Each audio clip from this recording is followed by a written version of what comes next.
బదులుగా నేను చనిపోయినా ఎంత మేలు అబ్షలోమా అని గుండెలు పగిలి కోరుకుని గుండెలు రోధిస్తూ ఎడుతున్నాడు అబ్షలోము. ప్రియమైన దేవుని సంగమా, ఈ దేవుని సంగమా మనం అనుకుంటాం చాలా దైవత్వంగా ఉన్నాం కదా, మనం అనుకుంటాం చాలా చాలా భయభక్తులుగా ఉంటున్నాం కదా, మనం చాలా విలువ కలిగిన దేవుడి మాటలు చెబుతూ ఉంటున్నాం కదా అని అనుకుంటాం.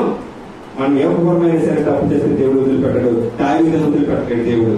దేవుడి సంగమా, దేవుడు దావీదును వదిలిపెట్టలేదు. తన కుటుంబాన్ని నాశనం చేశాడు ఒకే ఒక తప్పు వల్ల.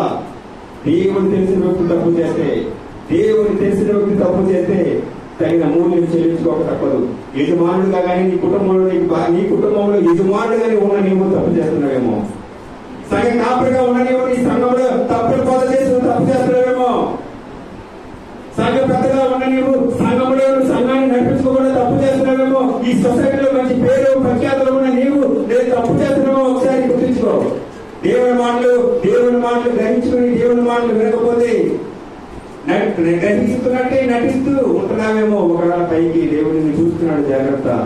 నీ జీవితాన్ని ఆకావ్యక్తం చేసేస్తాడు, జాగ్రత్త. ఈ వాక్యం ద్వారా మనం నేర్చుకోవాల్సిన పాఠము, దేవుని ఎరిగిన వ్యక్తి తప్పు చేస్తే ఏం జరుగుతుంది మనం నేర్చుకున్న ప్రేమ దేవుని సంగమా. ఇంకా టీనేజ్ వయసులో ఉన్న యేసేపు దేవుడి అతను ఎదురుగా పాపం వచ్చింది చేయలేదు.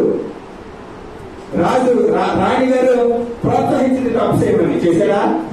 చేయలేదు దేవుడి సంగమా. ఎందుకంటే అతడు దేవుని ఎందుకు రక్షించాడు. అతడు అంశాల చేత కాళ్ళు చేతులు కట్టబడి బొట్టలో పడవేయబడ్డాడు.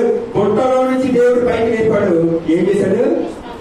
ఐగుప్తు రాష్ట్రానికి ప్రధానమంత్రి చేశాడు. దేవుడి సంగమా, దేవుని ఎంత రక్షించాడు కాబట్టి యేసేపు ప్రధానమంత్రి చేశాడు. ఏ అన్నలైతే అక్కడ కట్టి బొట్టలో పడేశారు, అదే అన్నలకి ఆహారం ఇచ్చేవాడుగా అక్కడ చేశాడు. ప్రియమైన దేవుని సంగమా, ప్రియమైన దేవుని సంగమా, ఏమని ఎంత లక్ష్యం ఉంచితే ఏం జరుగుతుందో. లక్ష్యం ఉంచకపోతే సింహాసనంలో కూర్చున్నాడు దావీదు. కొడుకు తిరుగుబాటు చేశాడు. దేవుని లక్ష్యం ఉంచలేదు. ఒక తప్పు వల్ల అడవుల బాట పారిపోయాడు. ప్రియమైన దేవుడు రోధిస్తూ ఉన్నాడు అక్కడ.